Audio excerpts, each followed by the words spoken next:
Hello, everybody. Thanks for having me. I'm Luca Guidi, Jodosha on Twitter, GitHub, and whatnot. This is my website, lucaguidi.com, where I, from time to time, post thoughts or open source updates. I'm the author of Hanami, a framework for Ruby. It was a web framework for 1.0. Now we are turning it into a framework. You can build in 2.0. You'll be able to build not just web apps, but Ruby apps. That is a big change with all the niceties that I'm not going to talk about those today. But again, the main point is that Hanami is a framework for apps, web or not. I'm in the core of DryRB because we brought together three families, Hanami, Dry, and ROM, together to build a very extensive and complete ecosystem of gems. Hanami is the application experience built on top of those, and we deeply integrated them. And so it made natural to extract things from Hanami into Dry, because Dry libraries are very focused and small. Each gem is a library to do very specific tasks, and so I extracted a bunch of things to Hanami so they can be reused in any app out there, right? Not specifically you need to use Hanami to get benefits of those micro libraries. And so I joined the DryRB core team. And generally speaking, I do a lot of open source. In the past, I've created the redis-store, which is a very Swiss arm toolkit built on top of Redis for if you use Sinatra, if you use Ruby on Rails, if you use Rack, anything, it has a lot of niceties over there. It was successful and no longer maintain it, but it was something remarkable. It has a quite success. I work remotely from Rome, Italy, as a backend architect for TopTal. So today I want to talk about Hanami API. It's a very small project within the Hanami family, and I will explain you the why, the reason behind building these tiny, very tiny micro framework, and we will see some techniques that made it possible to be very performant. It's the no spoiler, but spoiler, the fastest router out there, a Ruby based one. So I believe that sharing with you some techniques in terms of performance can help you in your day-to-day apps to reuse some of those techniques to make them more performant when needed. Okay, so two reasons why I build Hanami API. The first one is that from 1.0 to 2.0, talking about Hanami, I had to rewrite the router because the old implementation of 1.0 was based on a gem that is no longer maintained. It was a liability, so I had to take control on it. I rewrote it, and it was just performing very bad. I found a benchmark in our community written by Jeremy Evans, the author of SQL and Rhoda, and I used that benchmark to see how my rewriting was performing, and it was just terrible, right? And so I said, okay, this is not going to work for Hanami 2.0, so I had to rewrite yet another time, and then the results are just astonishing. It's night and day, right? And so I said, okay, this is very performant, but how can the Ruby community benefit from this? Generally speaking, people are just caring about Hanami as a wall framework, right? If you're looking at Hanami router, you're basically trying to build your own framework. I don't know, but it's very specific. So I said, okay, let's wrap this Hanami router with very great performance into a DSL inspired by Sinatra. And so people can get a tiny application, I don't know, experience, right? And so they can benefit from this amazing performance. The other one is that is low risk Hanami adoption. Usually speaking, when you you look at Sinatra or Hanami API, you have two use cases generally speaking. One is that you need a very tiny rack based app, HTTP app, just to serve a couple of routes, and the other one is embedding Sinatra or Hanami API into something else. Think of Sidekick. They use Sinatra as a web interface to plot the jobs that it executed, right? And so in either cases, the amount of code that you would write is very low. But for me, has let's say market entry level for Hanami, because once you get into the ecosystem, you may want to be interested into the big player in the Hanami family, which is Hanami itself, or inside of the dry RB and ROM ecosystem, right? And so again, it's low risk Hanami adoption. You can just pick Hanami API. If it does not work for you, you can just replace with something else. But still, you are entering in the family, and you want to, let's say, upgrade with something that works better when the application grows up. So those two reasons, performance and rapid into an application experience, and low risk Hanami adoption. So let's have a look at how this is about. I guess this is you're going to be very familiar with it. This is a complete app.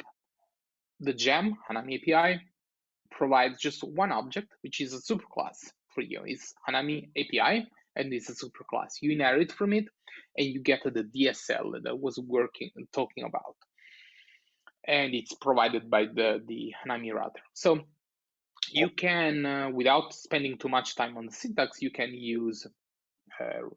mount rack middleware. Those are not provided by the one in the example, are not provided by the framework, but you get the point. You can use any rack middleware. The nice thing, I believe, is if you look at 9, 16, and 17, you have a scope. What is a scope? Is a prefix for the routes. So every route that is defined there will have, in this case, /API as prefix. But it's not that. It's a kind of a context of this execution. So this rack middleware that is defined in line 17 only applies to the routes, to the subset of routes. And you can have as many nested levels that you can have. So the elapsed time at line 7 is applied to all the app. All the routes in the app are going to be measured by that middleware, but only the ones in the scope API are going to use that authentication. So you can have version 1, version 2 of an API. So, and then you get the usual syntax that is inspired by Sinatra, the block one, the last returning, the returning value of the block is the body of the rack response. And you can also choose another syntax. You can line 13, you can mount there, you can assign there any rack-based object. I don't care. If it speaks rack, you can mount it there. And you can also mount inside there, line 14, inside there, complete apps. Let's say you want to mount Sinatra in here, you can mount any rack-based application in that.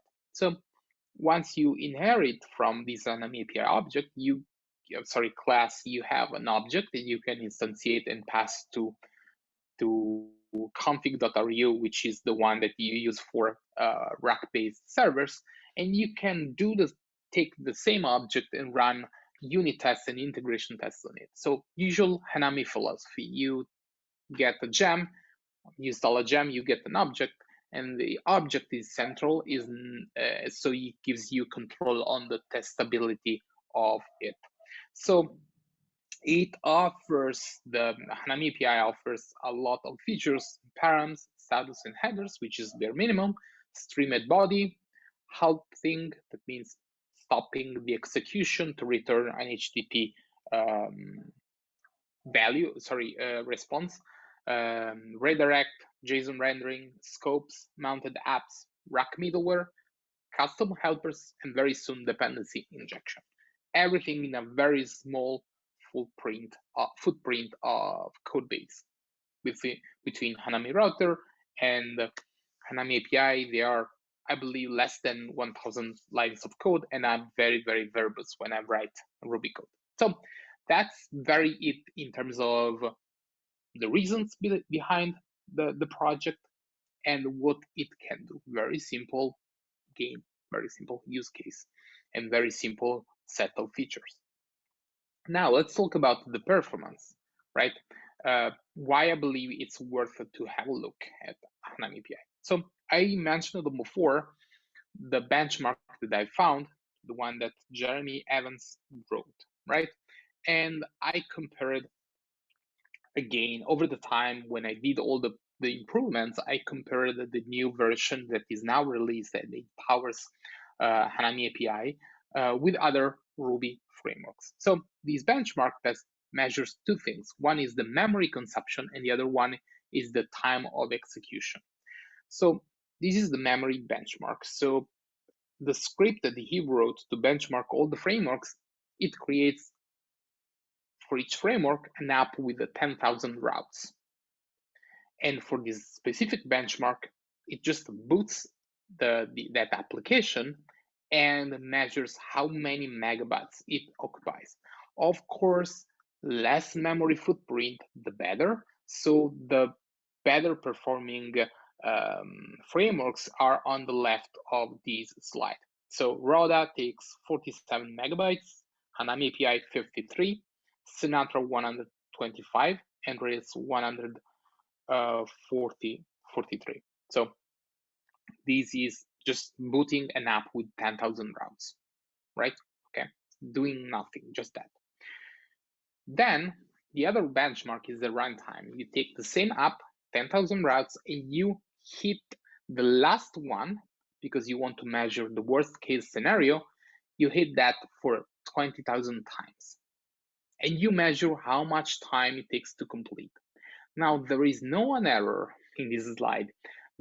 On the left side, you still see the winners, but they are just in scale with Sinfeld and Sinatra that are just having very, very poor performance to complete this benchmark. So Hanami API takes 0.11 seconds to complete, Rhoda 0.34, Rails 17 seconds, and Sinatra almost more than 3 minutes, with 197 seconds. So the myth that Sinatra is lightweight, you have seen the slide before, has very high memory footprint and it's the slowest here. That myth is just a myth because you see it very tiny in terms of code that you write as a Sinatra app, but it's not basically true according to the numbers.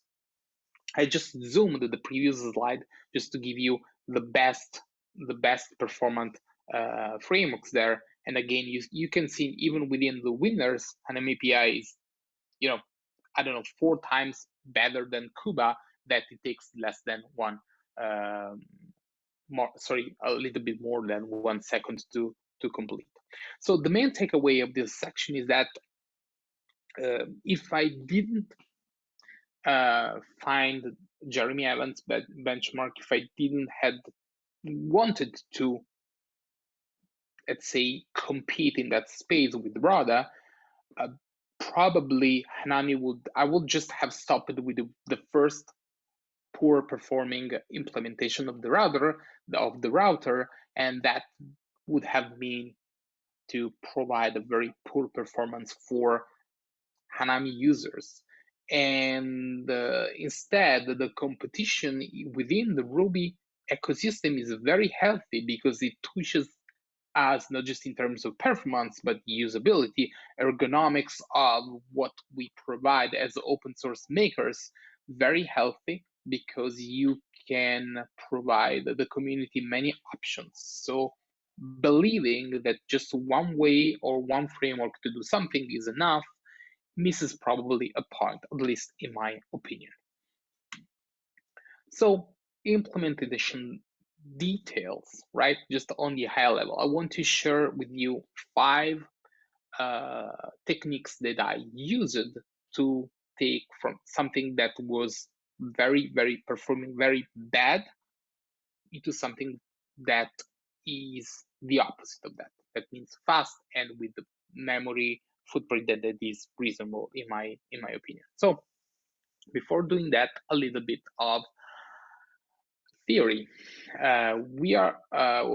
Let's talk about big O notation. What is that? It's a way to measure how data structures and algorithms that operate on those data structures perform. There are many ways to many ways to measure, not to measure, but many results you can get on specific algorithms and data structures. We are going to look just at 3 of them with a game that I assume you are all familiar with. Guess who? Okay, so what that means, linear O of n, what that means. Let's say we are looking at the character on the left side, right side, the blonde one, last one. An algorithm and a data structure that is operating with O of n means that as long as my data structure, in this case the set of characters, grows, I will take more time to find the last one, in this case the blonde character out there. So with the linear approach, you do just one by one, starting from the first until the last, and see, is this the character that I'm looking on? Nope, until then. Now, if you have a set of 10 characters, you take, I don't know, 1 second. If you get a set of 100 characters, you can complete in 10 seconds, and so on and so forth. So the performance is degraded linearly to the set of characters that you have. On the other hand, we can have logarithmic that is acceptable. You are still tied to the set of characters that you have, but you apply some techniques to just not look at all the characters on the board. Let's say this is the way that we play Guess Who game, right? We ask, is the character that I need to guess woman or man? Is she blonde or not? Is she wearing a hat or not? And so you just be able to, based on those criteria, to exclude the part of the data in your data set, and you can go faster to the point. And the last one is 001, is constant. Let's say I have the coordinates where to find the character on the board, and I can get directly there and say, this is the one that I'm looking for. And this is the best one, right? It's like Ruby hash. You provide the key and get back the value. It doesn't matter how big is the hash. So why I'm telling you this? Because the first implementation, the one that was very poor, was used to store the routes in a collection. So in the case of the benchmark with 10,000 routes, I had an array with 10,000 routes, right? Just regular Ruby array. And the benchmark, again, does not look at the first route, it looks at the last one. So you need to scan 10,000 routes and say, okay, the last one is the one that I'm looking for. And this is O of n. And this is poor performance. You don't want to do that. Sinatra does that, and that's why the results in terms of execution, runtime execution, are not good. So now it stores the routes in a trie, which has the operations that the searching algorithm that you do on top of a trie are better than one that you do on an array. So just changing the data structure from an array to a trie gave me a lot of benefits in terms of performance. Okay, so the lesson here is to getting back to basics of computer science pays off for choosing the right data structure, and of course the algorithm that you can operate on that data structure. The second one, it is a partitioning of the routes within the router. Each partition has its own trie. What that means? Again, I took a collection, an array with 10,000 routes, and I turned it into a 10,000 nodes in a trie. 10,000, yes, nodes in a trie. But that is big enough. It's still big when you need to do all the operations. What if I can do partitioning? What is partitioning? Partitioning is taking your data set and divide this data set in smaller data sets and being able to look into one of those data sets based on a criteria. Let's say I'm on a party and a conference where there are Ruby's, Pythonists, Go developers and whatnot, right? If I have to find a Rubyist, let's say Gennady, in the room where there are all of them, I need to scan 100 people, right? But if those 100 people are partitioned in, there is the room for the Rubyist, the room for the Pythonists, and so on. I just can use this criteria, walk inside the room where there is where there are the Rubyist, and shake my hand with Gennady, right? Because the small, I just need to look at 100 people, sorry, 10 people instead of 100 people. So the criteria is to enter the room of the Rubyist to find the Rubyist that I'm looking for. So the visual representation of that, the router is not going to be just one trie, but many tries. The criteria to separate those is no longer Rubyist and Pythonist, it's based on the HTTP method, the HTTP verb of the route that is defined. Why this is important? Again, at the runtime, when I want the maximum speed of the data, I just want to discard everything that is not interesting for me. And so if I receive a GET request, I ignore all the other tries. I will just try to, my attempt will just to be focused on a small set of the 10,000 routes. Okay, so one try gives me the benefit of better algorithm to operate on it. Partitioning in smaller tries can just amplify that effect. Okay. The third one is to do another partitioning, another, let's say, way to partition within the partitions. So it's in a kind of inception. Let's say the room with the Ruby's is separated with the people that are interested in Rails and people that are interested in Hanami, for instance, and other people interested in Sinatra. If I do within that Ruby's room, I have this extra layer. If I'm looking for somebody that is interested in Hanami, I just can focus on a subgroup of the subgroup, right? At this level, you need to balance between the number of partitions, because partitioning also adds kind of maintenance burden for me, but it's acceptable. So you need to balance the number of partitions with the benefits that you have. So this kind of subpartition also have its own benefits. So what are the variable routes? Are the routes that, like here in the example, you have the tokens inside of these string R2 separated by the slash, which is the separator based on the URI standards. We have two tokens. One is books, which is fixed, and the other one is what we call a variable with the column ID, which is interpolated at the runtime. So if I only had the slash books, that is a fixed path. If I have something with a variable like books ID, is a variable one. So I separated those two, the fixed from one side and the one with the variables on one other bucket, because we can use this fixed path as a key of a hash. So we have yet another level of as I said, of partitioning.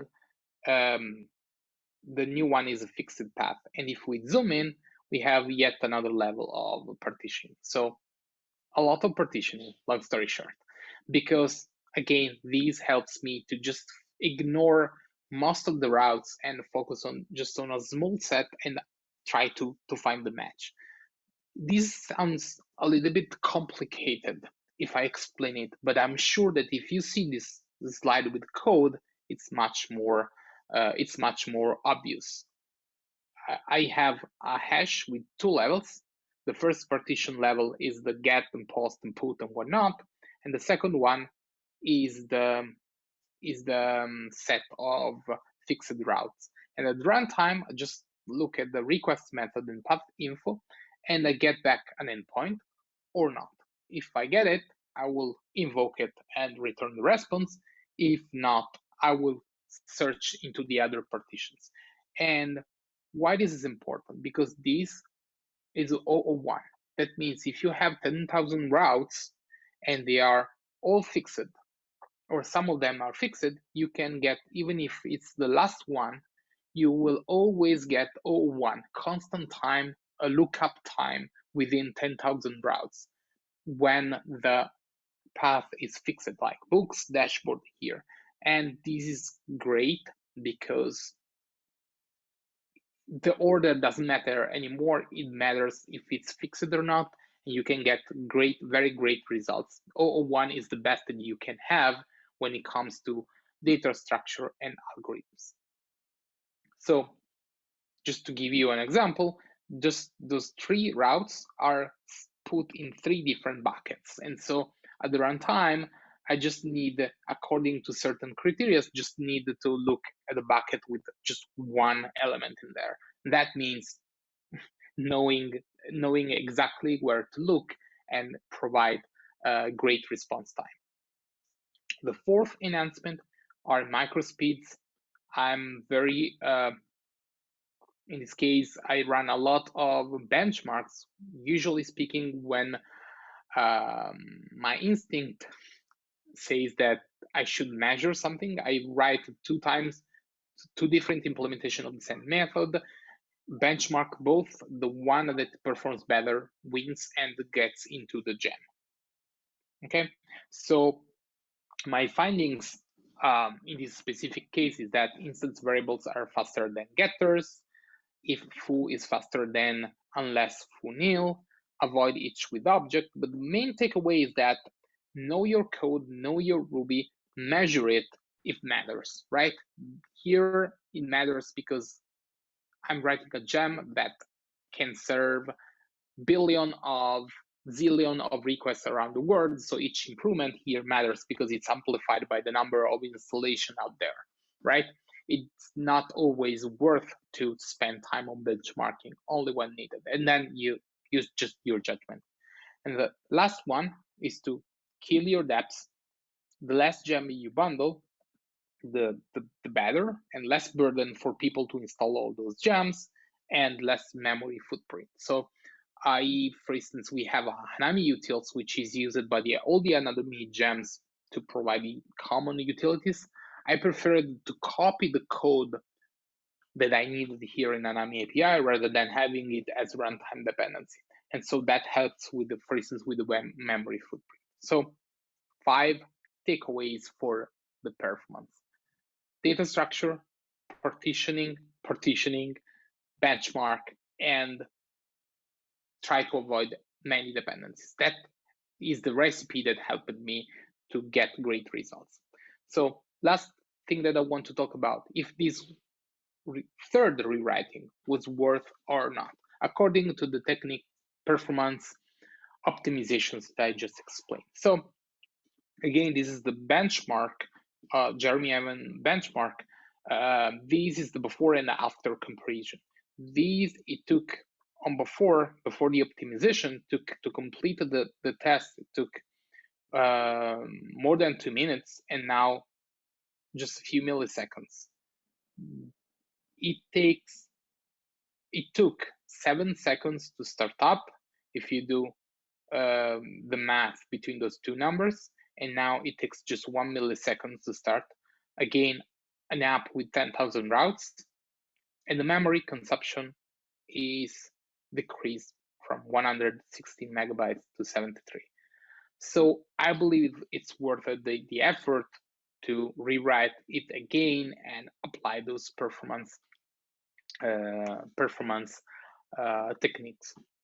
So again, to me, the most important thing is that the competition in Ruby space keeps it healthy, and I believe that the present of Ruby is bright and the future is exciting. And I'm just proud to be part of this community. Thank you. Okay, cool. Thank you.